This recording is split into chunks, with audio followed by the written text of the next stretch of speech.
도현아, 그만해. 어머니의 목소리가 거실에 울렸습니다. 그 여자랑 그 애 때문에 내 인생 망칠 수는 없지. 선우가 옆에서 지켜보고 있었어요. 아들 앞에서 이런 말을 듣는다는 게 수치스러웠습니다. 어머니, 그건 천한 집안 여자였잖아. 정리한 게 잘한 거야. 변명할 수 없었습니다. 15년 전 저도 침묵으로 동의했으니까요. 무릎이 꺾였습니다. 68배 남자가 거실 바닥에 주저앉았어요. 제가 가해자였네요. 눈물이 흘렀습니다. 선우가 고개를 돌렸어요. 아들조차 저를 외면했습니다. 그들은 몰랐습니다. 제가 찾은 진실을, 살아있는 아이를, 노숙자가 된 아내를, 모든 게 거짓이었다는 것을. 이야기를 시작하기 전에 구독, 좋아요를 눌러주세요. 안녕하세요. 저는 박도연입니다. 올해로 68이 되었네요. 사람들은 저를 성공한 사업가라고 부릅니다. 중견 건설사를 이끌며 재개발 현장의 복잡한 이해관계를 조율해왔죠. 조합원들과 업체, 정부와 주민 사이에서 균형을 맞추는 일이었습니다. 그래서 협상가라는 별명도 얻었고요. 하지만 정작 가장 중요한 협상에는 실패했습니다. 가족과의 협상 말이죠. 지금은 은퇴한 지 3년째입니다. 여의도 오피스텔에서 혼자 살아요. 아침에 일어나면 한강을 내려다보며 커피를 마십니다. 고요하고 평온한 시간이죠. 그런데 그 고요함이 때론 무겁게 느껴집니다. 오늘은 재단 이사로 있는 복지단체의 기부 행사가 있는 날이었습니다. 은퇴 후 사회공헌 활동을 하라는 주변의 권유로 시작한 일이었어요.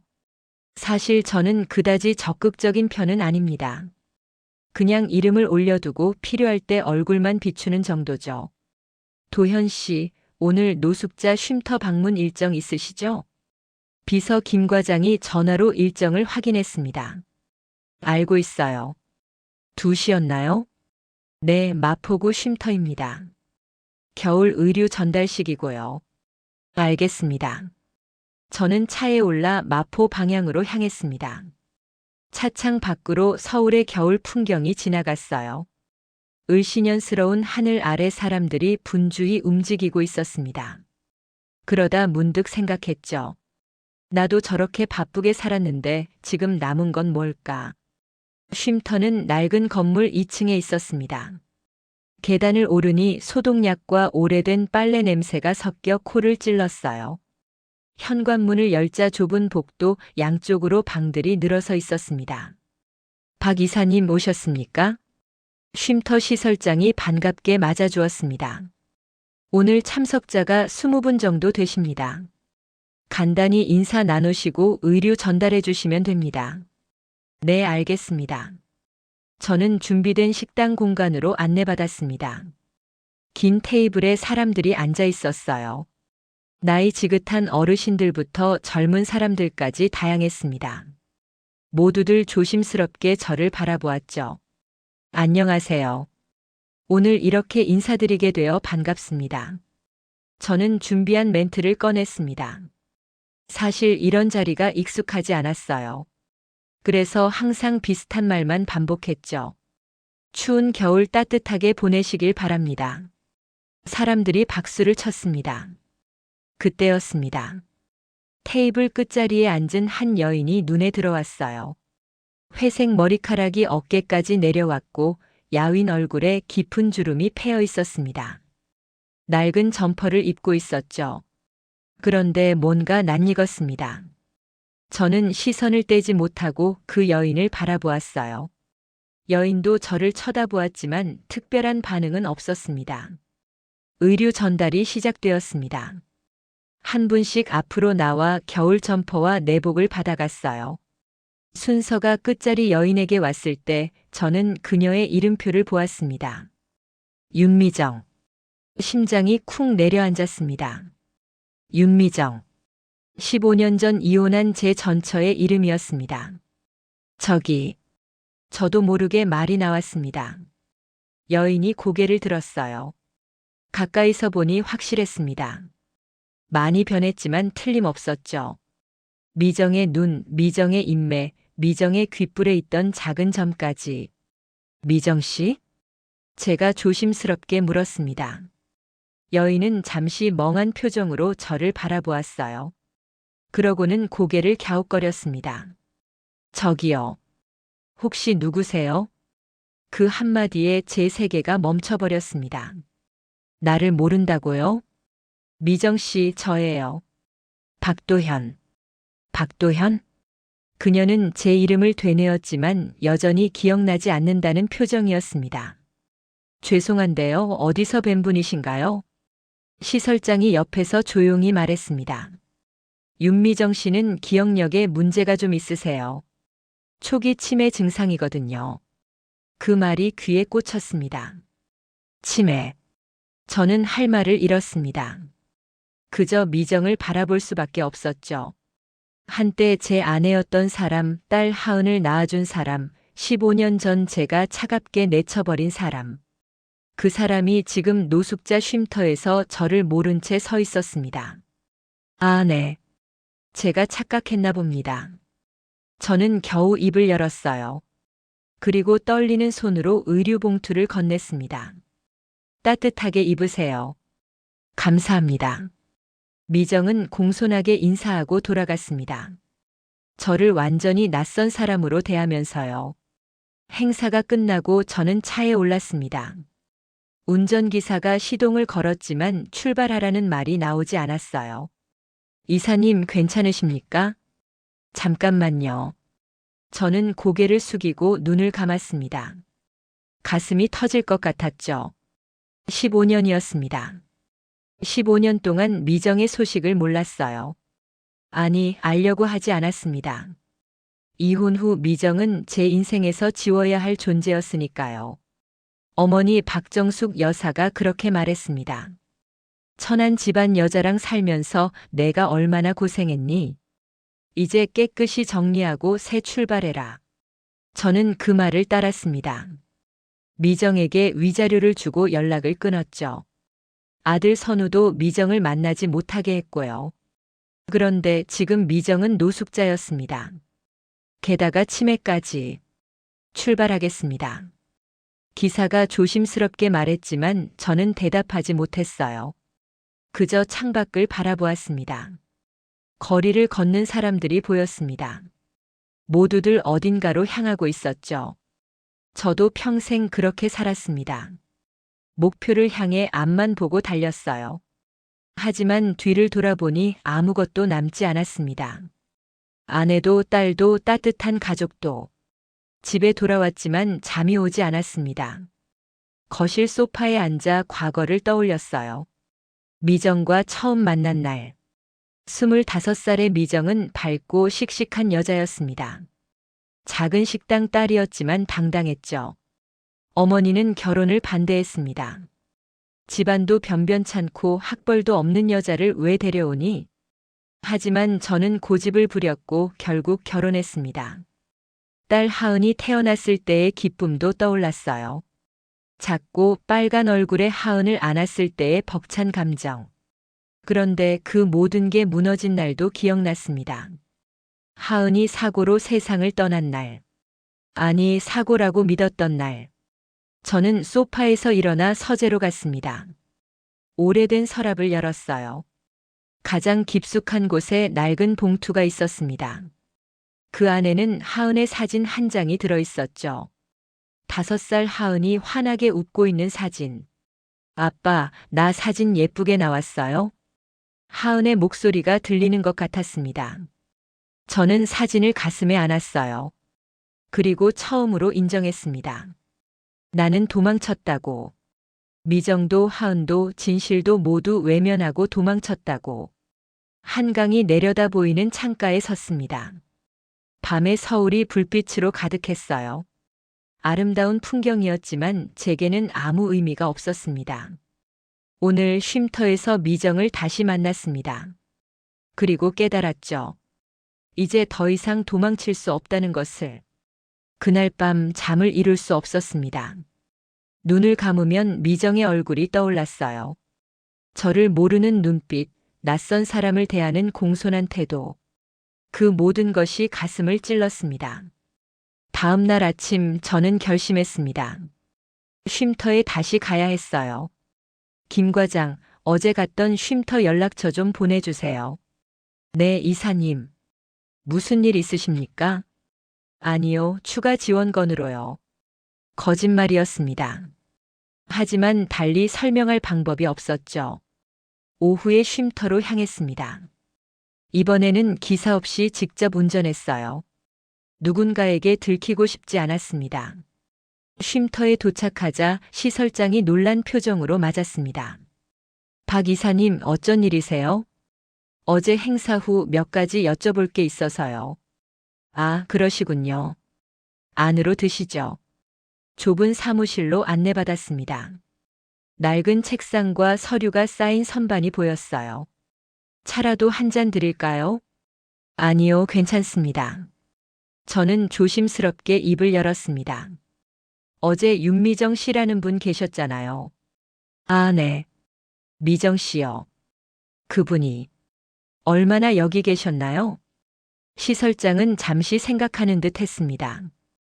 한 6개월 정도 됐을 겁니다. 작년 여름쯤 들어오셨거든요.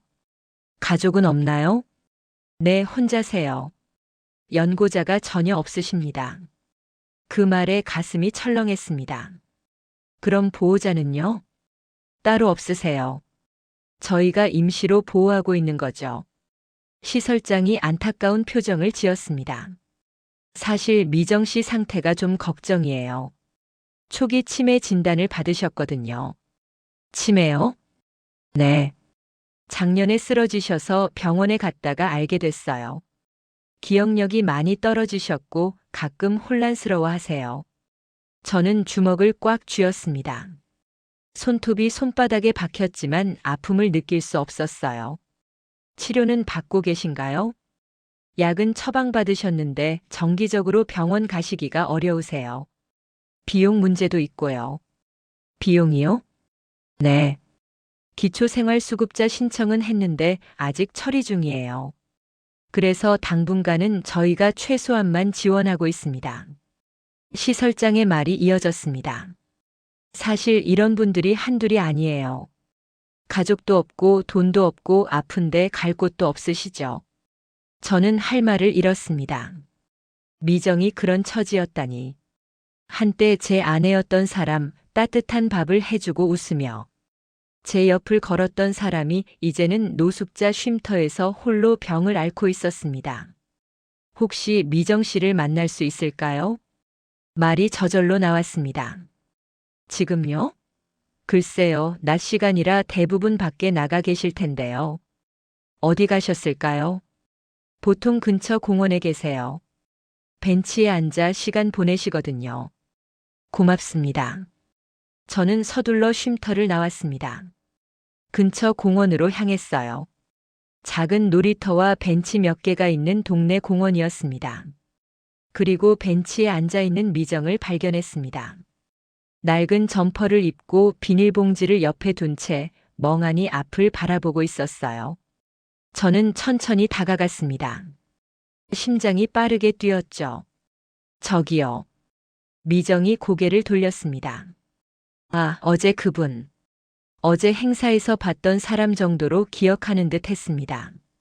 네, 맞아요. 앉아도 될까요? 네, 그러세요. 저는 조심스럽게 옆에 앉았습니다. 가까이 있으니 미정의 변한 모습이 더 선명하게 보였어요.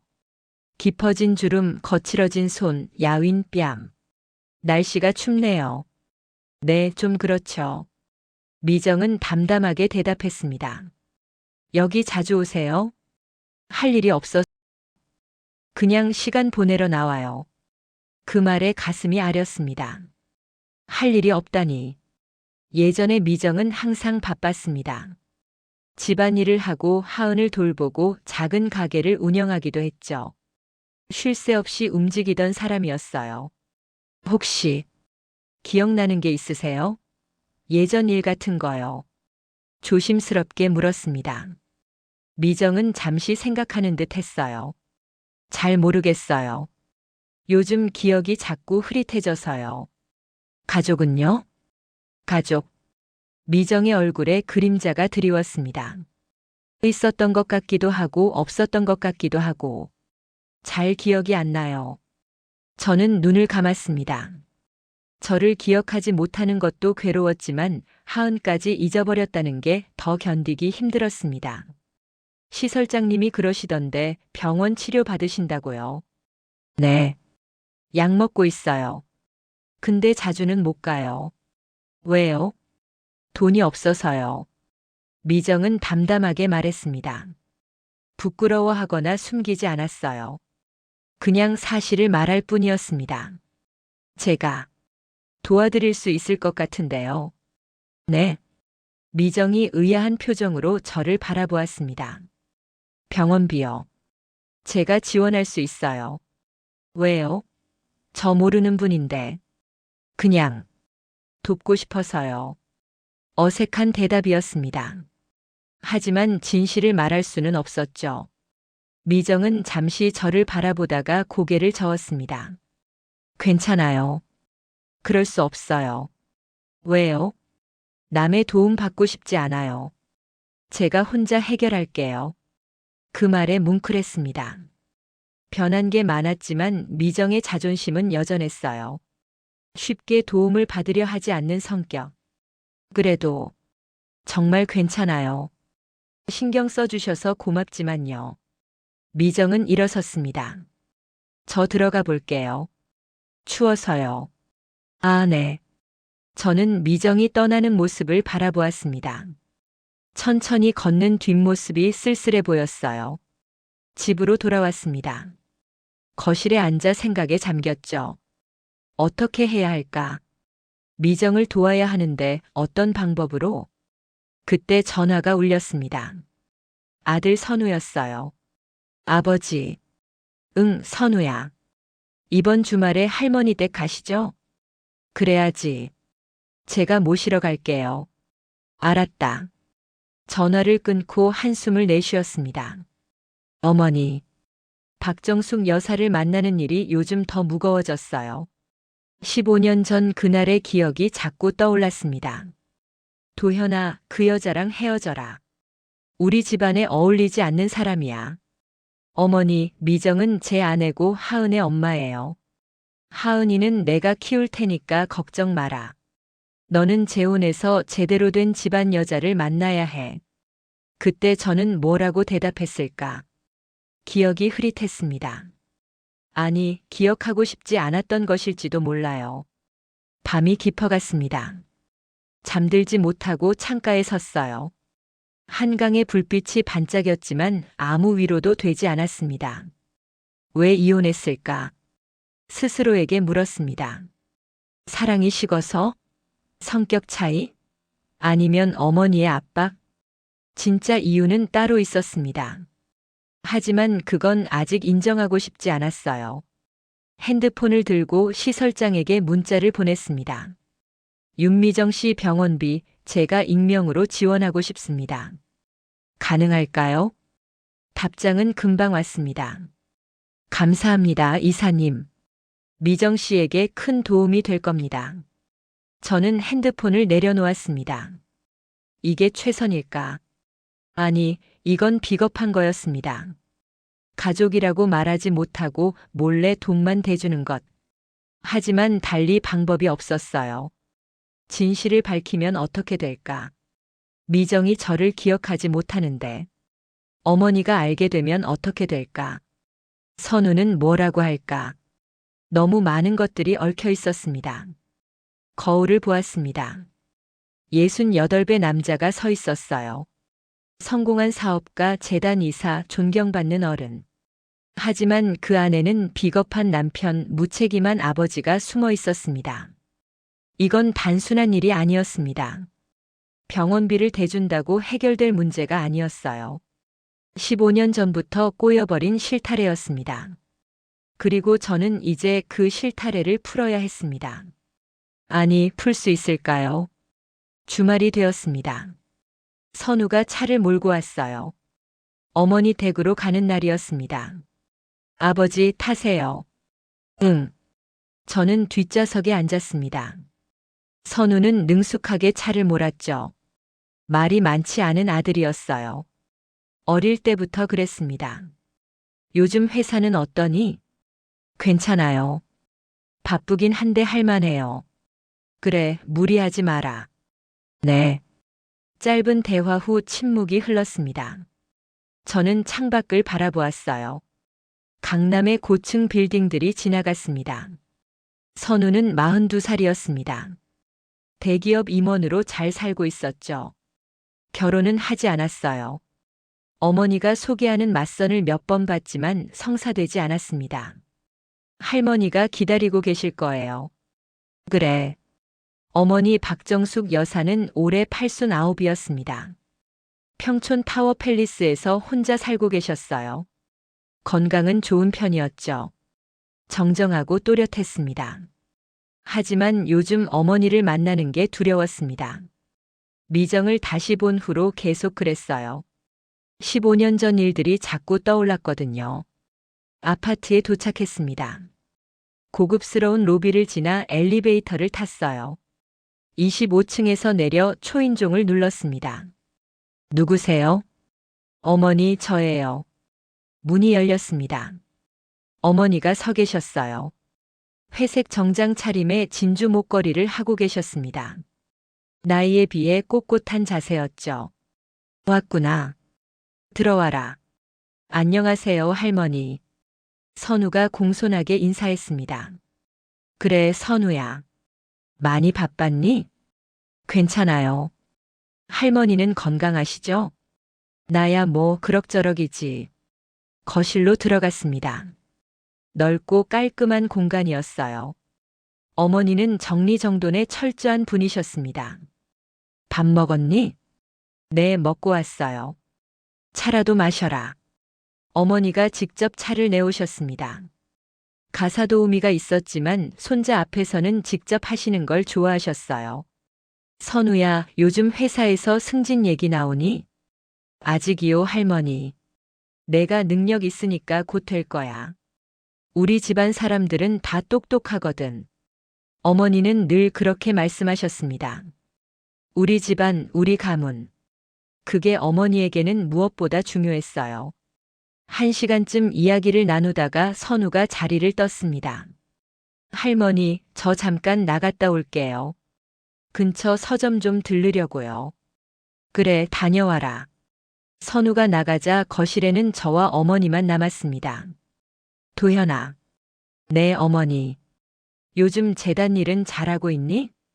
네, 그냥 이름만 올려두고 있어요. 그래도 성실하게 해라.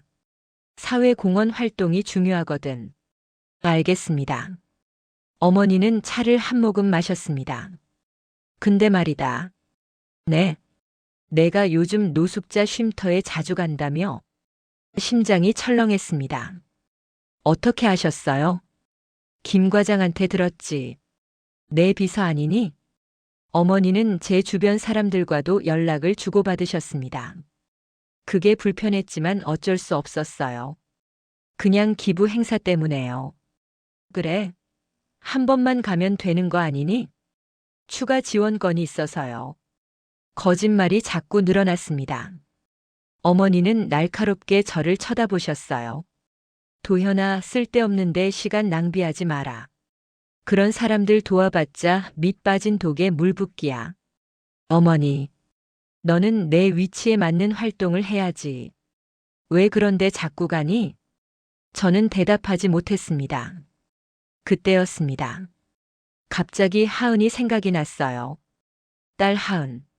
15년 전에 죽었다고 알려진 아이. 어머니, 하은이 얘기 좀 할 수 있을까요?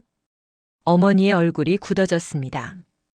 왜 갑자기 그의 얘기를 하니? 그냥. 문득 생각나서요. 옛날 일 생각해서 뭐하니? 다 지나간 거야. 하은이가 죽은 게 정말 사고였나요? 말이 저절로 나왔습니다. 어머니가 찻잔을 탁 내려놓으셨어요. 그게 무슨 소리냐? 공식 기록상으로는 교통사고라고 되어 있는데. 그럼 사고지 뭐가 문제니? 당시 병원 기록을 다시 보고 싶어요. 왜? 확인하고 싶어서요. 어머니가 자리에서 일어나셨습니다. 도현아, 너 지금 뭘 의심하는 거니? 의심이 아니라 그냥이 어딨니?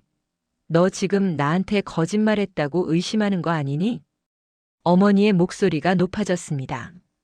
저는 당황했어요. 이렇게 직접적으로 물어볼 생각은 아니었는데. 그게 아니라 어머니. 저는 그냥. 들어봐라, 도현아. 어머니가 저를 똑바로 쳐다보셨습니다. 하은이는 사고로 죽었어. 그게 전부야. 더 캐묻지 마라.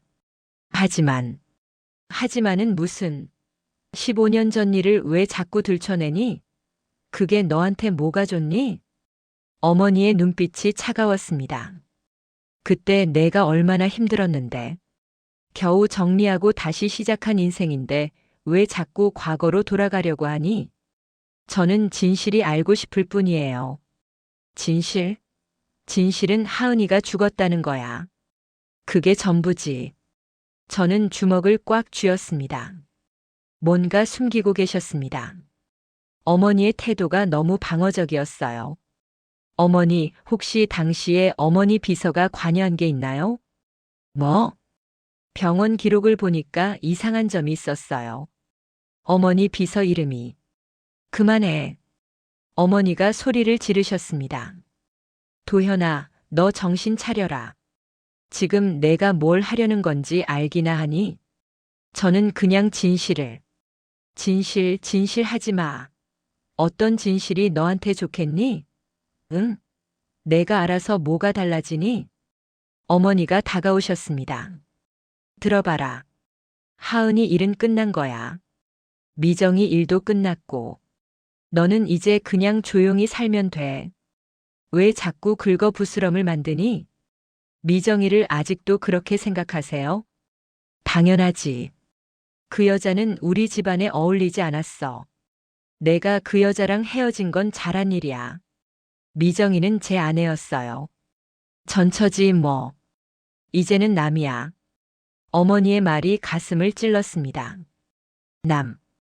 그래요, 법적으로는 남이었습니다. 하지만 15년이 지난 지금도 미정은 제 마음 한구석에 남아 있었어요.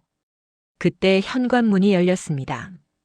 선우가 돌아온 거였죠. 다녀왔습니다. 선우가 거실로 들어왔어요. 그리고 무거운 분위기를 눈치챘습니다. 무슨 일 있으세요? 어머니가 먼저 말씀하셨습니다. 선우야, 내 아버지가 이상한 소리를 하시네. 네. 하은이 얘기를 자꾸 꺼내. 선우의 얼굴이 굳어졌습니다. 아버지. 선우야, 너는 기억하니? 하은이를요. 기억은 하죠. 근데 왜요? 하은이가 어떻게 죽었는지 알고 있니? 선우가 잠시 머뭇거렸습니다. 교통사고요. 할머니한테 들었어요. 그게 사실일까? 아버지, 무슨 말씀이세요? 선우가 당황한 표정이었어요. 어머니가 끼어드셨습니다. 선우야, 내 아버지가 요즘 이상해. 옛날 일을 자꾸 들춰내시려고 해. 할머니, 너도 말려라. 아버지가 쓸데없는 짓 하지 않도록. 선우가 저를 바라보았습니다. 아버지, 왜 그러세요? 과거는 그냥 놔두세요. 선우야, 너는 진실이 궁금하지 않니? 무슨 진실이요? 하은이가 정말 사고로 죽은 건지. 선우가 고개를 저었습니다. 아버지, 그런 거 알아서 뭐 하시게요? 이미 지나간 일인데. 지나간 일이라도 알아야 하지 않겠니? 왜요? 그게 아버지한테 도움이 되나요? 선우의 말에 할 말을 잃었습니다. 아들마저 어머니 편이었습니다.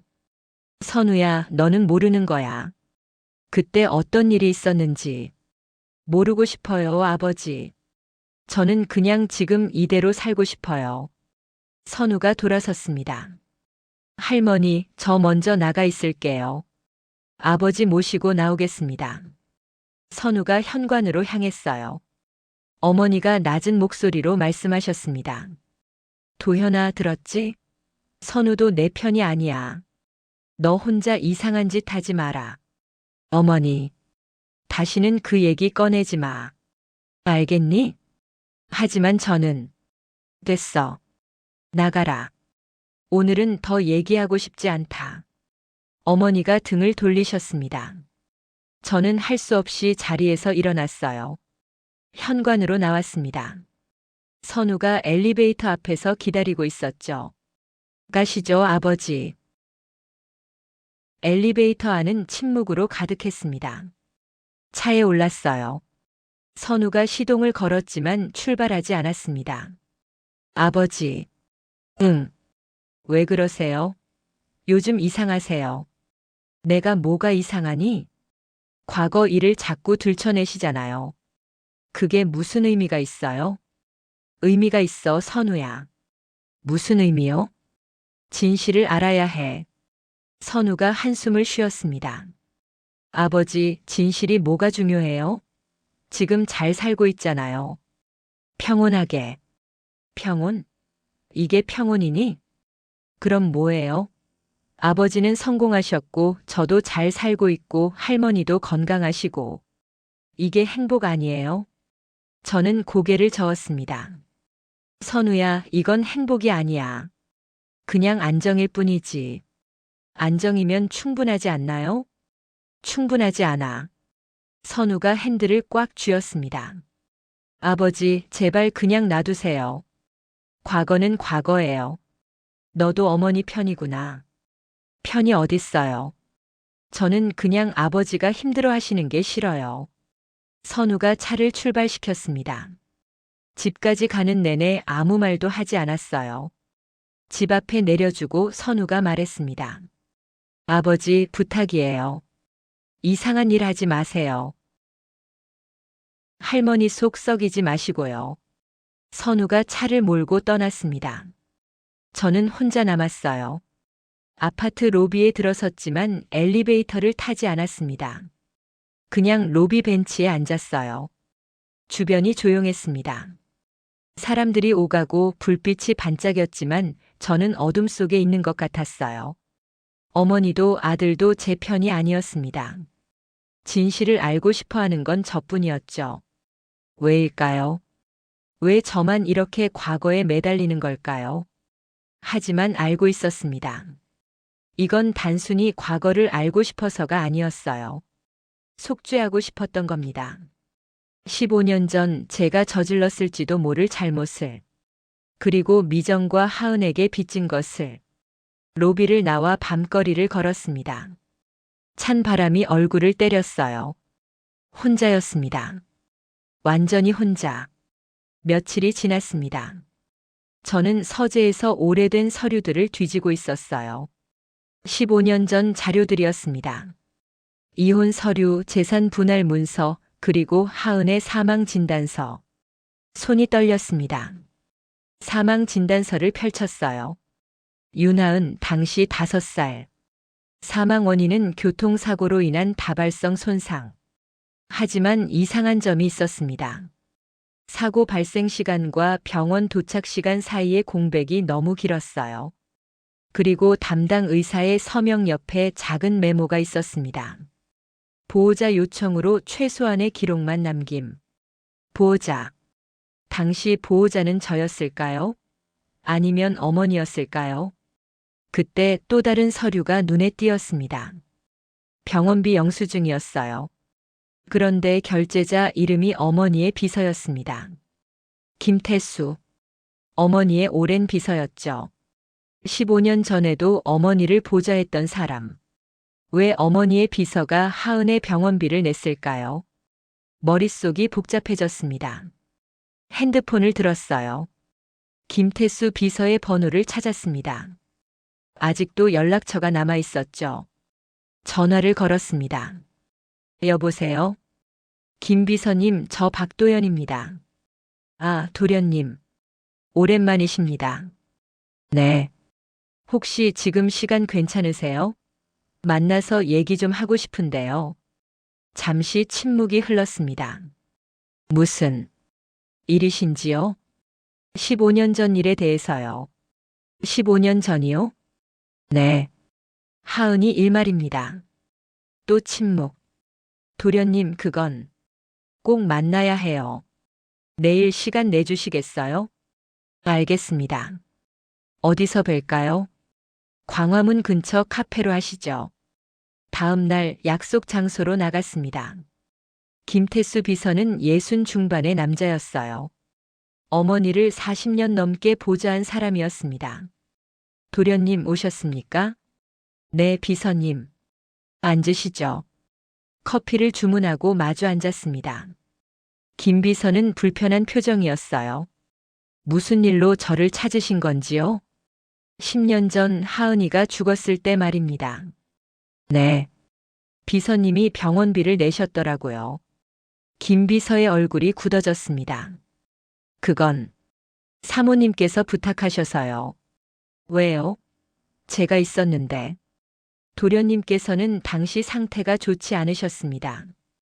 그래서 사모님께서 모든 걸 처리하셨죠. 모든 걸이요? 네. 저는 목소리를 낮췄습니다. 비서님, 솔직하게 말씀해 주세요. 그때 무슨 일이 있었나요? 무슨 말씀이신지. 하은이가 정말 교통사고로 죽은 건가요? 김 비서가 고개를 돌렸습니다. 도련님, 그건 제가 말씀드릴 수 있는 게 아닙니다. 왜요? 사모님께서 입단속을 하셨거든요. 그 말에 확신이 들었습니다. 뭔가 숨겨진 게 있었어요. 비서님, 제발요. 저는 진실이 알고 싶어요. 도련님, 제 딸이에요. 제가 알 권리가 있지 않나요? 김 비서가 한숨을 쉬었습니다. 사모님께 직접 물어보세요. 저는 그저 지시를 따랐을 뿐입니다. 지시요? 무슨 지시를 받으셨어요? 죄송합니다. 더 이상은 말씀드릴 수 없습니다. 김 비서가 자리에서 일어났어요. 도련님, 과거는 그냥 놔두시는 게 좋습니다. 진실을 알게 되면 도련님도 힘드실 겁니다. 이미 힘들어요, 비서님. 그래도 모르는 게 나을 때가 있습니다. 김 비서가 떠났습니다. 저는 혼자 남아 커피를 바라보았어요. 식어가는 커피처럼 제 마음도 차가워지고 있었습니다. 그날 저녁 다시 어머니 댁으로 향했습니다. 이번에는 혼자였어요. 초인종을 눌렀습니다. 누구세요? 어머니, 저예요. 문이 열렸습니다. 어머니가 의아한 표정으로 서 계셨어요. 도현아, 무슨 일이니? 들어가도 될까요? 그래, 들어와라. 거실로 들어갔습니다. 어머니는 TV를 보고 계셨던 것 같았어요. 앉아라. 무슨 일이니? 어머니. 저는 똑바로 어머니를 바라보았습니다. 10년 전 일 말씀해 주세요. 어머니의 표정이 굳어졌습니다. 또 그 얘기니? 네. 이번에는 제대로 듣고 싶어요. 할 얘기 없다고 했잖니. 김태수 비서님을 만났어요. 어머니의 눈빛이 날카로워졌습니다. 뭐? 비서님이 그때 병원비를 내셨더라고요. 어머니 지시로요. 그래서? 왜 그러셨어요? 제가 있었는데. 어머니가 자리에서 일어나셨습니다. 도현아, 너 지금 나를 신문하는 거니? 신문이 아니에요. 진실을 알고 싶을 뿐이에요. 진실? 진실은 하은이가 죽었다는 거야. 그게 전부지. 어머니가 뭔가 숨기고 계시잖아요. 숨길 게 뭐가 있니? 그럼 왜 비서님이 입을 다물라고 하셨어요? 어머니가 다가오셨습니다. 들어봐라, 도현아. 네. 그때 내가 모든 걸 처리한 건 너를 위해서였어. 저를 위해서요? 그래. 너는 충격받아서 아무것도 못했잖니. 그래서 내가 나섰지. 무슨 일을 하신 건데요? 어머니가 잠시 침묵하셨습니다. 그리고 차갑게 말씀하셨어요. 그 여자랑 그 애 때문에 내 인생 망칠 수는 없지. 심장이 멎는 것 같았습니다. 뭐라고요? 들었잖니. 미정이랑 하은이 때문에 내가 더 고생할 수는 없었어. 어머니가 지금 무슨 말씀을 하시는 거예요? 사실대로 말하는 거지.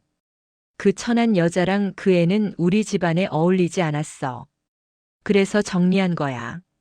정리. 그 단어가 귀에 꽂혔습니다. 정리라뇨? 하은이가 죽은 건 사실이야. 하지만 그게 단순한 사고만은 아니었지.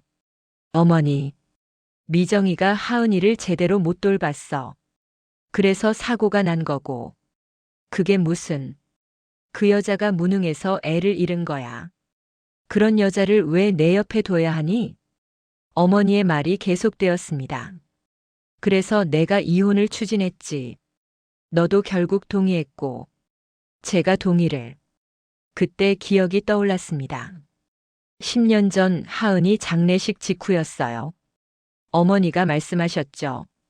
도현아, 미정이랑 헤어져라. 이제 새 출발해야지. 그때 저는 뭐라고 했을까요? 네, 어머니. 그렇게 대답했습니다. 저항하지 않았어요. 의문을 품지도 않았습니다. 그냥 순순히 따랐죠. 왜냐하면 편했으니까요. 미정을 떠나보내는 게, 모든 걸 잊는 게, 새로 시작하는 게 편했으니까요. 도현아, 너도 알고 있었잖니. 그 여자가 우리 집안에 맞지 않는다는 걸. 어머니의 목소리가 들렸지만 멀게 느껴졌습니다. 너도 원했어. 헤어지는 걸. 솔직해져라. 아니요. 아니라고 말하고 싶었습니다. 하지만 사실이었어요. 저도 원했습니다. 어쩌면요. 무릎이 꺾였습니다. 바닥에 주저앉았어요. 도현아. 어머니가 놀라 다가오셨지만 저는 손을 저었습니다. 어머니, 제발. 그만 말씀하세요. 도현아, 일어나라. 저는 말이 나오지 않았습니다. 목이 메었어요. 눈물이 흘렀습니다. 68배 남자가 거실 바닥에 주저앉아 울고 있었습니다. 제가 가해자였네요. 뭐? 미정이한테, 하은이한테. 제가 가해자였어요. 어머니가 한숨을 쉬셨습니다. 도현아, 과거 일로 이러지 마라. 과거요? 이게 과거인가요? 저는 고개를 들어 어머니를 바라보았습니다. 제가 침묵했어요. 의문을 품지 않았어요. 그냥 편한 쪽을 선택했죠. 그게 잘못이니? 잘못이에요, 어머니. 큰 잘못이에요. 도현아. 제가 남편이었어요. 아버지였어요. 근데 아무것도 안 했어요. 눈물이 계속 흘렀습니다. 미정이를 버렸어요. 하은이에 대해서도 제대로 알아보지 않았어요. 그냥 어머니 말씀대로 했죠. 어머니가 입을 열려다 닫으셨습니다. 제가 얼마나 비겁했는지 이제 알겠어요. 한참을 울었습니다. 어머니는 아무 말씀도 하지 않으셨어요. 그냥 서서 저를 내려다보고 계셨습니다. 얼마나 시간이 흘렀을까요? 저는 눈물을 닦고 일어났습니다.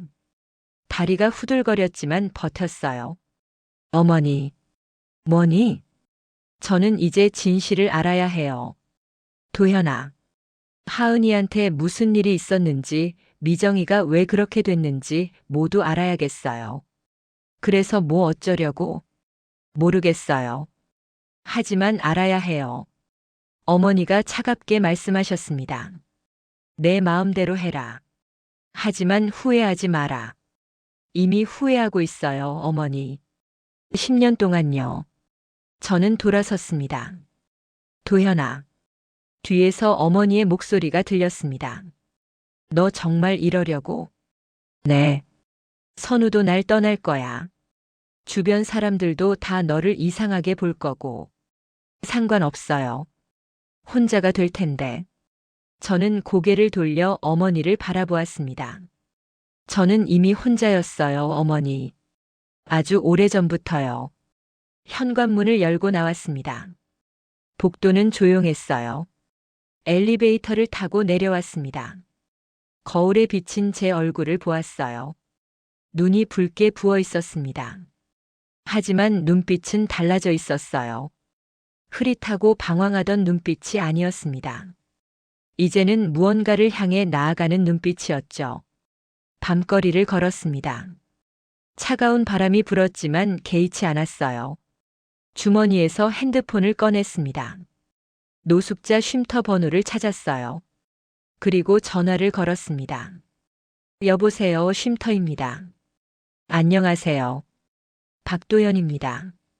아, 이사님. 무슨 일이세요? 윤미정 씨를 만나고 싶습니다. 내일 시간 괜찮을까요? 네, 가능하실 것 같은데요.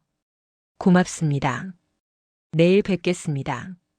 전화를 끊었습니다. 한강이 보이는 다리 위에 섰어요. 검은 강물이 흘렀습니다. 하지만 멀리 불빛들이 반짝이고 있었어요. 저는 그 불빛을 바라보았습니다. 이제 시작이었습니다. 진실을 찾는 긴 여정의 시작. 그리고 속죄의 시작. 다음 날 오후 쉼터로 향했습니다. 시설장이 맞아주었어요. 이사님 오셨군요. 네. 미정 씨 계신가요? 지금 휴게실에 계세요. 안내해 드릴게요. 좁은 복도를 지나 휴게실 문을 열었습니다. 미정이 창가에 앉아 있었어요. 햇살이 그녀의 회색 머리를 비추고 있었습니다. 미정 씨, 손님 오셨어요. 미정이 고개를 돌렸습니다. 저를 보고 잠시 생각하는 표정을 지었어요. 아, 지난번에. 네, 맞아요. 저는 조심스럽게 다가가 앉았습니다. 시설장이 나가고 둘만 남았어요. 오늘은 무슨 일로 오셨어요? 그냥. 안부가 궁금해서요. 미정이 희미하게 웃었습니다. 고맙네요. 저 같은 사람 신경 써주시고. 가슴이 아렸습니다. 저 같은 사람이라니. 한때 제 아내였던 사람이, 하은을 낳아준 사람이 자신을 그렇게 낮추고 있었어요. 요즘은 좀 어떠세요? 그냥 그렇죠. 매일 비슷해요. 미정이 창밖을 바라보았습니다. 기억이 자꾸 흐려져서요. 아침에 뭘 먹었는지도 잘 기억 안 나요. 힘드시겠어요? 힘들죠. 근데 이상한 게 있어요. 뭔가요? 어떤 감정은 남아있거든요. 기억은 없는데 감정만 있어요. 미정이 가슴을 짚었습니다. 여기가 자꾸 아파요. 왜 아픈지는 모르겠는데 눈물이 날 것 같았습니다. 그때 미정이 옆에 놓인 가방을 가리켰어요. 저기 수첩이 있는데 그걸 보면 조금 알 것 같아요. 수첩이요? 네. 제가 썼나 봐요. 근데 기억은 안 나요. 저는 수첩을 꺼내도 되냐고 물었습니다. 네, 보세요. 낡은 수첩이었습니다. 표지가 해지고 모서리가 달아 있었어요. 펼쳤습니다. 첫 페이지에 글씨가 보였습니다. 하은이 미안해. 다음 페이지도 똑같았습니다. 하은이 미안해. 그 다음도 그 다음도. 수십 페이지가 모두 같은 문장이었어요. 하은이 미안해. 하은이 미안해. 하은이 미안해. 손이 떨렸습니다. 글씨체도 조금씩 달랐어요. 어떤 날은 또박또박, 어떤 날은 흐릿하게, 어떤 날은 울면서 쓴 듯 번진 글씨. 미정이 매일 이걸 썼던 거였습니다. 하은을 기억하지 못하면서도 미안함은 가슴에 남아서. 하은이가 누군지 모르겠어요. 미정이 조용히 말했습니다. 근데 그 이름만 들으면 눈물이 나요. 왜 그런지는 모르겠어요. 저는 수첩을 꽉 쥐었습니다. 혹시 제 딸이었나 봐요. 아니면 소중한 사람이거나. 네, 그랬을 거예요. 어떻게 아세요? 그냥. 그럴 것 같아서요. 미정이 창밖을 바라보았습니다. 저도 이상해요. 기억은 없는데 감정만 남아있다니. 이게 맞나 싶어요. 맞아요. 제가 말했습니다. 기억보다 감정이 더 진짜일 때가 있어요. 미정이 저를 바라보았습니다. 그런가요? 네. 머리는 잊어도 가슴은 기억하는 거죠. 미정이 다시 수첩을 펼쳤어요. 그럼 제 가슴은 계속 미안해하고 있는 거네요. 하은이한테. 네. 하은이는 어떻게 됐을까요? 말문이 막혔습니다. 뭐라고 대답해야 할까요? 잘 모르겠어요. 거짓말이었습니다. 미정이 수첩을 덮었어요. 언젠가 기억날까요? 모르겠어요. 하지만요? 기억나지 않아도 괜찮을 것 같아요. 이미 마음이 기억하고 있으니까요. 미정이 고개를 끄덕였습니다. 그렇게 생각하니까 조금 편해지네요. 저는 자리에서 일어났습니다. 더 이상 있으면 무너질 것 같았어요. 저는 이만 가볼게요. 네, 와주셔서 고마워요. 쉼터를 나왔습니다. 차에 올라 시동을 걸었지만 출발하지 못했어요. 핸들에 이마를 기댔습니다. 눈물이 흘렀습니다. 미정의 수첩이 떠올랐어요. 하은이 미안해. 수십 페이지를 채운 그 문장. 미정은 기억하지 못했지만 죄책감만은 매일 가슴에 새기고 있었습니다. 그리고 저는요? 저도 미안했습니다. 미정에게도 하은에게도 10년 동안 외면했던 미안함이 이제야 터져나왔어요. 한참을 울었습니다. 68배 남자가 차 안에서 소리 없이 울고 있었습니다. 울음이 먹고 나서야 고개를 들었어요. 백미러에 비친 제 얼굴을 보았습니다. 눈이 붉게 충혈되어 있었어요. 하지만 이상하게 마음은 조금 가벼워진 것 같았습니다. 울어야 했던 거였어요. 10년 동안 참았던 눈물을 흘려야 했던 겁니다. 시동을 걸었습니다. 어디론가 가야 했어요. 진실을 찾아야 했습니다.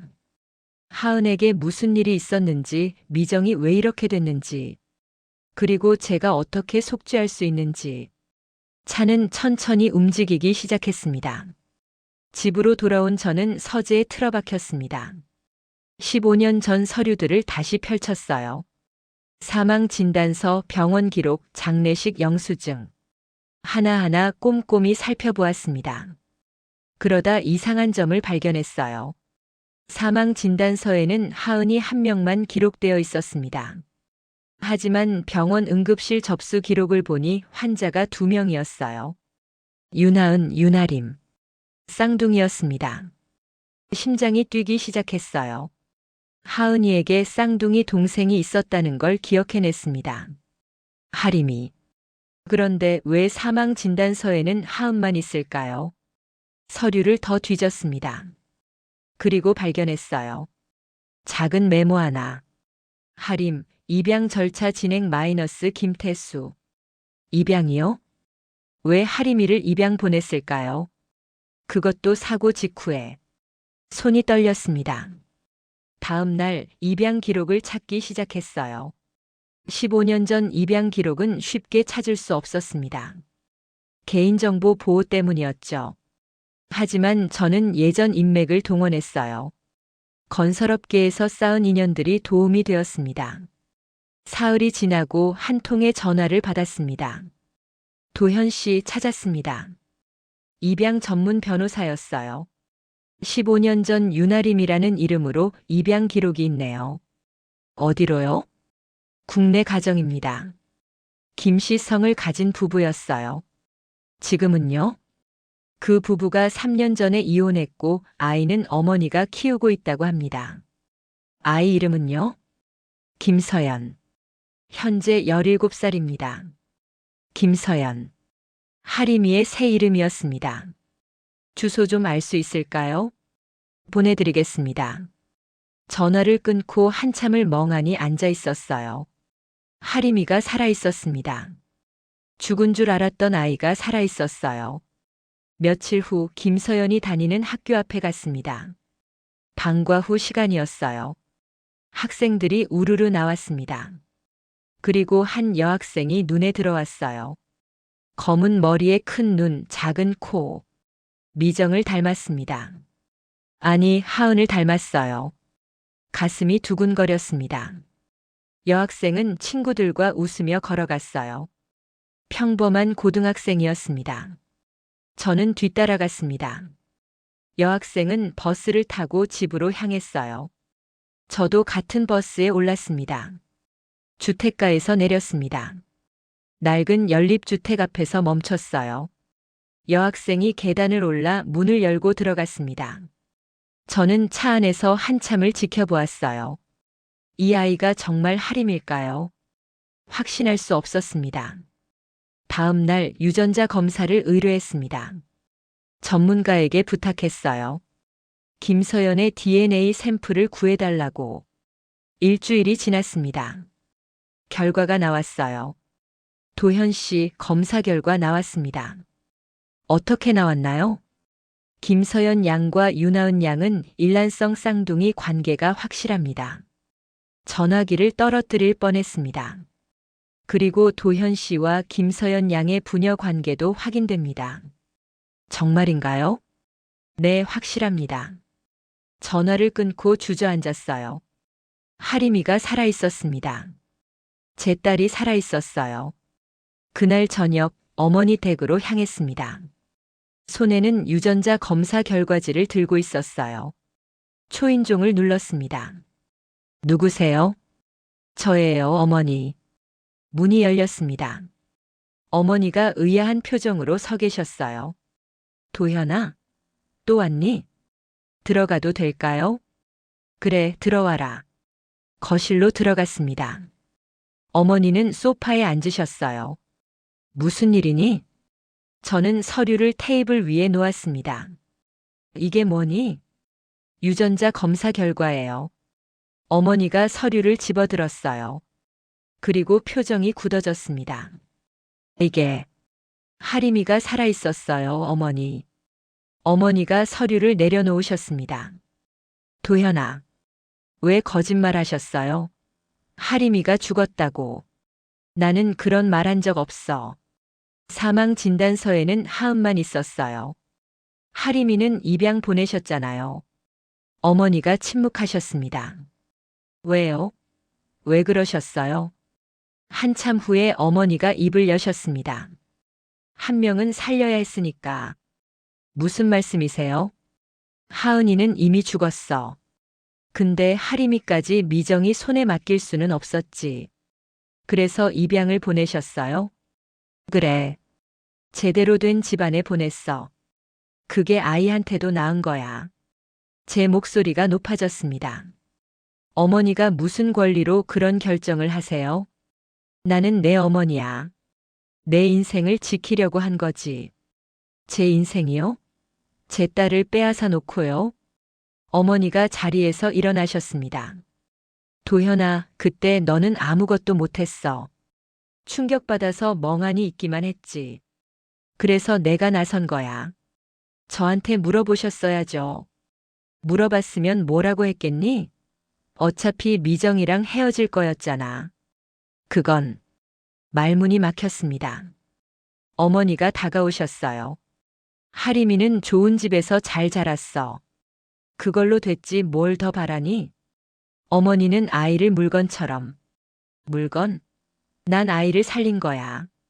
미정이 손에 있었으면 하림이도 제대로 못 컸을 거야. 그건 어머니가 판단할 일이 아니에요. 제 목소리가 울렸습니다. 어머니가 차갑게 쳐다보셨어요. 그럼 내가 판단했어야지. 근데 너는 아무것도 안 했잖니. 그냥 내 말대로 따랐어. 가슴이 찔렸습니다. 사실이었으니까요. 이제 와서 나한테 따지지 마. 너도 공범이야, 도현아. 15년 동안 편하게 살았으면서 이제 와서 양심 찾은 척하지 마. 어머니의 말이 비수처럼 꽂혔습니다. 저는 서류를 집어들었어요. 어머니. 뭐니? 저는 하림이를 찾아갈 거예요. 뭐? 그리고 진실을 말할 겁니다. 어머니의 얼굴이 일그러졌습니다. 도현아, 내가 미쳤니? 아니요. 이제야 정신 차린 거예요. 하림이한테 가서 뭐라고 할 건데? 내가 아빠라고. 그동안 몰랐다고. 네. 그 애가 받아들일 것 같니? 모르겠어요. 하지만 말해야 해요. 어머니가 소리쳤습니다. 도현아, 그러면 우리 집안이 망신당해. 집안보다 제 딸이 더 중요해요. 내가 정말. 어머니가 말을 잇지 못하셨어요. 그 모습을 보는 게 괴로웠지만 돌아섰습니다. 어머니, 잘못된 건 바로 잡아야 해요. 도현아. 뒤에서 어머니의 목소리가 들렸지만 멈추지 않았어요. 현관문을 열고 나왔습니다. 복도에서 잠시 멈춰 섰어요. 손이 떨리고 있었습니다. 하지만 이번에는 도망치지 않을 겁니다. 하림이를 찾아가야 했어요. 그리고 미정에게도 알려야 했습니다. 딸이 살아있다고, 우리가 속았다고. 주머니에서 유전자 검사 결과지를 꺼내 다시 보았습니다. 부녀 관계 확인됨. 이 한 줄이 모든 걸 바꿔놓았습니다. 15년 동안 묻혀있던 진실이 드러난 거였어요. 엘리베이터를 탔습니다. 거울에 비친 제 얼굴을 보았어요. 두려움과 결의가 섞여 있었습니다. 하지만 이제 돌이킬 수 없었어요. 진실은 밝혀졌고 이제 행동해야 했습니다. 어머니의 무너지는 표정이 떠올랐습니다. 처음으로 어머니가 당황하는 모습을 봤어요. 하지만 동정심은 들지 않았습니다. 어머니는 15년 동안 거짓말을 해왔으니까요. 밖으로 나왔습니다. 차가운 밤 공기가 얼굴을 스쳤어요. 하늘을 올려다보았습니다. 별이 보였습니다. 하림아, 기다려라. 아빠가 곧 갈게. 며칠 동안 고민했습니다. 어떻게 하림이에게 다가가야 할까요? 무엇부터 말해야 할까요? 변호사를 만났어요. 법적으로 후견인 신청을 하려면 절차가 복잡합니다. 얼마나 걸리나요? 빨라도 석 달은 봐야 해요. 그리고 현재 양모의 동의도 필요하고요. 양모를 만나야겠네요. 그게 좋겠습니다. 다음 날 하림이의 양모에게 연락했습니다. 만나자는 제 요청에 처음엔 경계하는 목소리였어요. 누구시라고요? 김서연 양의 친아버지입니다. 전화 너머로 침묵이 흘렀습니다. 만나서 설명드리겠습니다. 알겠습니다. 주소 보내드릴게요. 이틀 후 양모의 집을 찾아갔습니다. 낡은 연립주택 2층이었어요. 초인종을 눌렀습니다. 문이 열렸습니다. 40대 중반으로 보이는 여자가 서 있었어요. 피곤한 얼굴이었습니다. 들어오세요. 좁은 거실로 안내받았습니다. 소파에 앉자 양모가 차를 내왔어요. 서연이는 학교 갔어요. 네. 무슨 말씀 하시려고 오셨어요? 저는 유전자 검사 결과지를 꺼냈습니다. 양모가 서류를 받아 읽었어요. 표정이 굳어졌습니다. 이게 사실인가요? 네. 서연이는 제 친딸입니다. 15년 만에 나타나셔서 이러시는 거예요? 목소리에 분노가 섞여 있었습니다. 죄송합니다. 저도 최근에야 알았어요. 뭘 알았다는 거죠? 서연이가 살아있다는 걸요. 양모가 찻잔을 내려놓았습니다. 무슨 말씀이세요? 저는 천천히 설명했어요.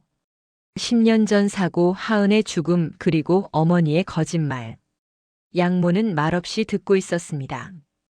그래서 어쩌시려고요? 서연이를 돌보고 싶어요.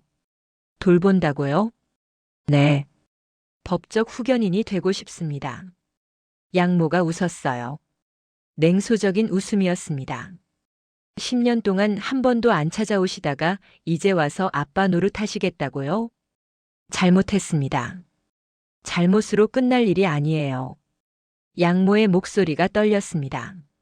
서연이가 얼마나 외로웠는지 아세요? 자기는 왜 친부모가 버렸는지 매일 물어봤어요. 가슴이 찔렸습니다. 제가 몰랐습니다. 모르는 게 변명이 되나요? 안 됩니다. 양모가 한숨을 쉬었어요. 솔직히 말씀드릴게요. 저는 3년 전에 이혼했어요. 혼자 서연이 키우느라 힘들어요. 경제적으로도 빠듯하고요. 서연이 대학 갈 나이도 얼마 안 남았는데 걱정이에요. 양모가 저를 똑바로 쳐다보았습니다. 그래서 묻겠어요. 진심이세요? 네. 서연이한테 뭘 해줄 수 있으세요? 경제적 지원은 물론이고 친어머니도 만나게 해주고 싶어요. 친어머니요? 네. 서연이 엄마도 찾았습니다. 양모의 눈이 커졌어요. 어디 계세요? 노숙자 쉼터에 있었어요. 지금은 제가 요양병원으로 옮겼고요. 요양병원이요? 치매를 앓고 계세요. 양모가 입을 다물었습니다. 서연이한테 말해도 될까요? 네, 말씀하세요. 감사합니다. 그날 저녁 서연이가 집에 돌아왔습니다. 저는 거실 소파에 앉아 기다리고 있었어요. 엄마, 누구세요? 서연이가 저를 보며 물었습니다. 가까이서 보니 정말 미정을 닮았어요. 하은도 이렇게 컸을까요? 서연아, 앉아봐. 양모가 딸을 앉혔습니다. 이분이 내 친아버지셔. 서연이 얼굴이 굳어졌어요. 네. 서연아, 엄마가 설명할게. 양모가 천천히 이야기했습니다. 저는 옆에서 듣고 있었어요. 서연은 아무 말 없이 듣고 있었습니다. 표정이 점점 어두워졌어요.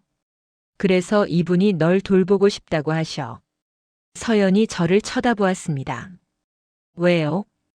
짧은 질문이었지만 무거웠습니다. 미안해서요. 미안하다고 다해요? 아니야. 하지만 이제부터라도 아빠 역할을 하고 싶어.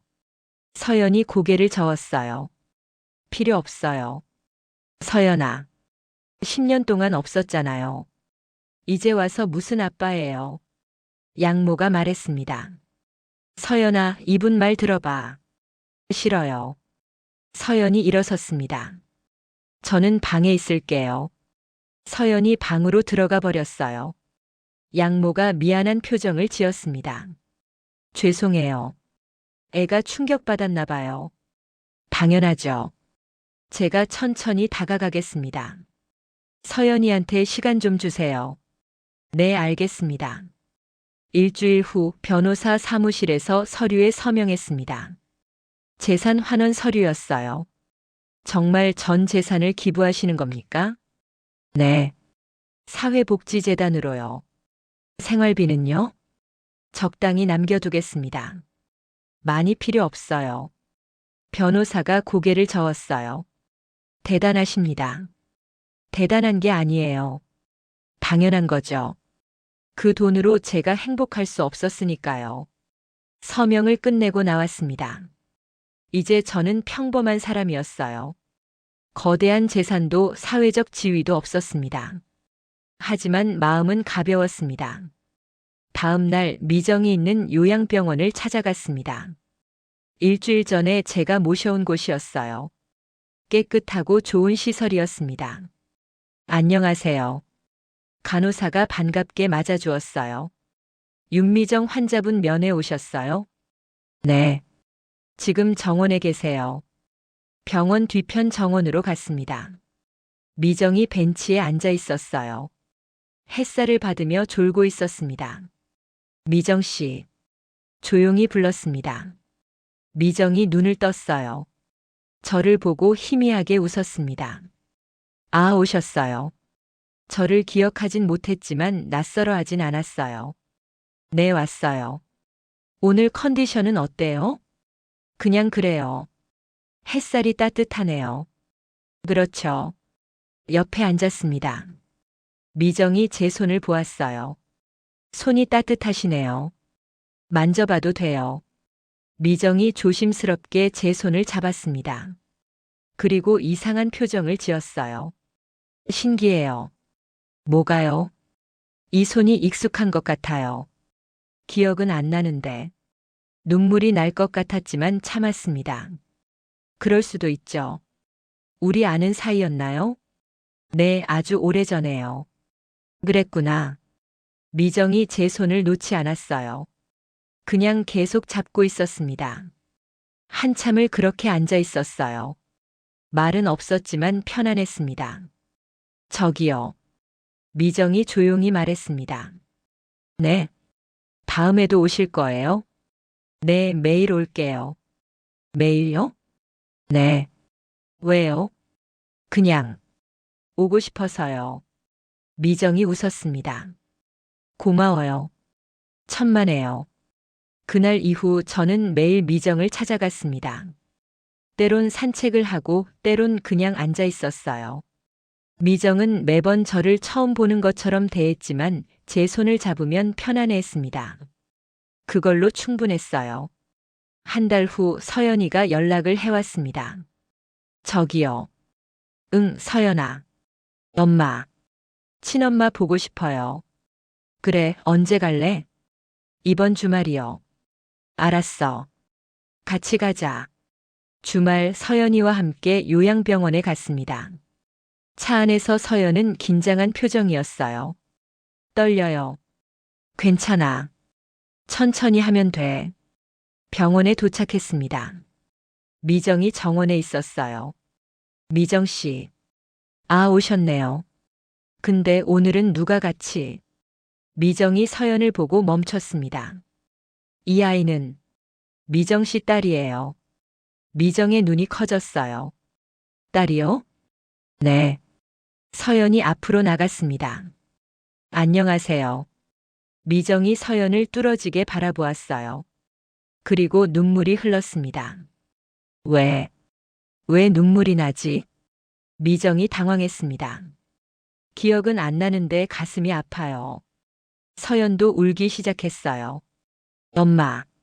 두 사람이 껴안았습니다. 저는 뒤에서 지켜보았어요. 눈물이 흘렀지만 닦지 않았습니다. 이게 제가 할 수 있는 속죄였습니다. 늦었지만 이제라도 가족을 되찾아주는 것. 그날 저녁 집으로 돌아왔습니다. 여의도 오피스텔은 이미 정리했어요. 이제는 작은 원룸에서 살고 있었습니다. 하지만 불편하지 않았어요. 오히려 편했습니다. 핸드폰이 울렸습니다. 선우였어요. 아버지. 응, 선우야. 할머니가 병원에 입원하셨어요. 뭐? 스트레스로 쓰러지셨대요. 지금 어디야? 삼성병원이요. 알았어. 갈게. 병원으로 향했습니다. 어머니는 중환자실에 계셨어요. 선우가 밖에서 기다리고 있었습니다. 아버지. 어머니 상태는 안정됐대요. 근데 할머니가 아버지 보기 싫다고 하세요. 예상했던 일이었습니다. 그래, 알았어. 아버지, 할머니한테 사과하세요. 사과? 네. 할머니가 너무 힘들어 하세요. 저는 고개를 저었습니다. 선우야, 잘못한 건 어머니야. 그래도 나는 더 이상 어머니 말을 따르지 않을 거야. 선우가 한숨을 쉬었어요. 아버지, 제발요. 선우야, 너는 어떻게 생각하니? 할머니가 한 일이 옳다고 생각해? 선우가 대답하지 못했습니다. 선우야, 이제 내가 선택해야 해. 뭘요? 할머니 편에 설 건지 진실 편에 설 건지. 선우가 고개를 숙였습니다. 저는 선우의 어깨를 두드렸어요. 천천히 생각해. 시간 있어. 병원을 나왔습니다. 밤 공기가 시원했어요. 이제 모든 게 정리되고 있었습니다. 재산도 환원했고 미정도 돌보고 있고 서연과도 조금씩 가까워지고 있었어요. 물론 쉽지 않았습니다. 어머니와의 관계는 끊어졌고 선우와도 거리가 생겼습니다. 하지만 후회하지 않았어요. 이게 옳은 길이었으니까요. 하늘을 올려다보았습니다. 별이 빛나고 있었어요. 처음으로 마음이 편안했습니다. 6개월이 흘렀습니다. 저는 이제 작은 투룸 아파트에서 살고 있었어요. 은평구의 오래된 아파트였습니다. 주말이면 서연이가 찾아왔어요. 들어와. 네. 서연은 처음보다 많이 편해졌습니다. 아직 아빠라고 부르진 않았지만 괜찮았어요. 엄마는 어때요? 오늘 같이 가볼까? 네, 좋아요. 함께 요양병원으로 향했습니다. 차 안에서 서연이 말했어요. 요즘 엄마가 조금 나아지신 것 같아요. 그래? 네. 제 얼굴을 보면 웃으세요. 기억은 못 하셔도요. 그거면 된 거야. 병원에 도착했습니다. 미정이 정원에서 꽃을 보고 있었어요. 미정 씨. 미정이 돌아보았습니다. 저를 보고 미소 지었어요. 아, 오셨네요. 네. 오늘은 서연이도 같이 왔어요. 서연이요? 미정은 서연을 볼 때마다 새로워했습니다. 하지만 곧 익숙한 표정을 지었어요. 이 아이. 보면 마음이 따뜻해져요. 그렇죠? 세 사람이 벤치에 앉았습니다. 미정이 제 손을 보았어요. 당신 손은 볼 때마다 익숙해요. 그래요? 네. 처음 보는 얼굴인데. 싫지 않아요. 가슴이 뭉클했습니다. 괜찮아요. 오늘부터 알면 되죠. 미정이 웃었습니다. 그렇네요. 오늘부터요. 서연이 엄마 손을 잡았어요. 엄마, 저도 매주 올게요. 고마워, 서연아. 미정이 서연의 이름은 기억했습니다. 매번 새롭게 만나지만 이름만은 잊지 않았어요. 그날 오후 3시 함께 산책을 했습니다. 병원 뒤편 작은 산책로였어요. 가을 바람이 불었습니다. 미정이 낙엽을 보며 말했어요. 예쁘네요. 네, 예뻐요. 이런 풍경 본 지 오래된 것 같아요. 이제 자주 보면 돼요. 미정이 고개를 끄덕였습니다. 한참을 걷다가 벤치에 앉았어요. 서연이 편의점에서 음료수를 사러 갔습니다. 미정과 둘만 남았어요. 저기요. 미정이 조심스럽게 물었습니다. 우리 예전에 아는 사이였나요? 왜 그렇게 생각하세요? 모르겠어요. 그냥 그런 느낌이 들어서요. 저는 잠시 망설였습니다. 그리고 천천히 말했어요. 네, 아주 오래전에 알았어요. 그랬구나. 좋은 사이였나요? 처음엔 그랬어요. 나중엔. 제가 잘못했죠. 잘못이요? 네. 큰 잘못을요. 미정이 제 손을 잡았습니다. 그래도 지금은 여기 있잖아요. 네. 그럼 됐어요. 그 말에 눈물이 날 뻔했습니다. 미정은 기억하지 못했지만 용서하고 있었어요. 서연이 돌아왔습니다. 여기요. 음료수를 나눠주었어요. 셋이 함께 마셨습니다. 평범한 순간이었지만 행복했습니다. 저녁이 되어 병원을 나왔어요. 서연이와 함께 집으로 돌아왔습니다. 오늘 저녁 먹고 갈래? 네, 좋아요. 간단히 저녁을 차렸습니다. 된장찌개와 김치볶음이었어요. 맛있어요. 그래? 다행이다. 식사를 하면서 서연이 물었습니다. 할머니는 어떠세요? 병원에 계셔. 할아버지랑 화해 안 하세요? 저는 고개를 저었습니다. 어려울 것 같아. 왜요? 할머니는 자기가 잘못했다고 생각 안 하시거든. 서연이 젓가락을 내려놓았어요. 그럼 계속 이렇게 지내시는 거예요? 어쩔 수 없지. 용서할 순 있어도 관계를 회복하긴 어려워. 삼촌은요?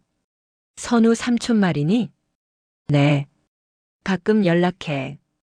아직은 어색하지만. 서연이 고개를 끄덕였어요. 힘드시겠어요? 괜찮아. 이제 익숙해졌어. 식사를 마치고 설거지를 했습니다. 서연이 도와주었어요. 제가 할게요. 그래, 고마워. 서연이 웃으며 설거지를 했습니다. 그 모습을 보며 생각했어요. 15년을 잃어버렸지만 이제라도 함께할 수 있어서 다행이라고. 밤이 되었습니다. 서연을 집에 데려다 주고 돌아왔어요. 작은 방에 앉아 창밖을 바라보았습니다. 예전 여의도 오피스텔에서 보던 한강은 없었어요. 그냥 동네 아파트 불빛만 보였습니다. 하지만 외롭지 않았습니다. 핸드폰을 꺼내 사진을 봤어요. 오늘 찍은 사진이었습니다. 미정과 서연 그리고 저. 셋이 함께 웃고 있는 사진. 오래전 하은과 찍었던 가족 사진이 떠올랐습니다. 그때는 모든 걸 가진 것 같았어요. 하지만 사실은 아무것도 없었죠. 지금은 모든 걸 잃었지만 정말 중요한 걸 되찾았습니다. 가족, 그리고 책임. 기억은 사라질 수 있어요. 미정처럼 모든 걸 잊어버릴 수도 있죠. 하지만 책임은 사라지지 않습니다. 제가 남편이었다는 것, 아버지였다는 것. 그 책임은 기억과 상관없이 남아 있었어요. 그리고 이제 저는 그 책임을 다하고 있었습니다. 늦었지만요. 창문을 열었습니다. 가을밤 공기가 들어왔어요. 어디선가 아이들 웃음소리가 들렸습니다. 저도 웃었어요. 새로운 삶이었습니다. 화려하지 않고 편안하지도 않았어요. 하지만 진짜였습니다. 거짓 없는 살. 도망치지 않는 살. 내일 또 미정을 만나러 갈 겁니다. 그리고 모레는 서연이와 저녁을 먹을 거예요. 평범한 일상이지만 이게 제가 원했던 거였습니다. 핸드폰 화면을 다시 봤어요. 미정이 웃고 있는 사진. 오늘부터 알면 되죠. 제가 했던 말이 떠올랐습니다. 그래요, 오늘부터 알면 됩니다. 과거는 바꿀 수 없어요. 하지만 오늘은 바꿀 수 있습니다. 그리고 내일도. 불을 껐습니다. 침대에 누워 눈을 감았어요. 처음으로 편안하게 잠들 수 있었습니다. 악몽 없이, 후회 없이. 내일이 기다려졌습니다. 미정과 서연이 기다리는 내일이. 기억은 사라질 수 있지만 책임은 사라지지 않습니다. 늦었다고 생각할 때가 가장 빠른 때입니다. 박도현처럼 과거의 잘못을 인정하고 바로잡는 용기, 그것이 진정한 어른의 모습이 아닐까요? 여러분 곁에도 외면했던 관계가 있나요? 오늘이 새로운 시작이 될 수 있습니다. 그럼 오늘 이야기는 여기까지입니다. 영상을 시청해주신 모든 분들 고맙습니다. 지금까지 영상 제작의 김선혜였습니다. 구독과 좋아요를 눌러주시면 영상 제작에 큰 도움이 됩니다.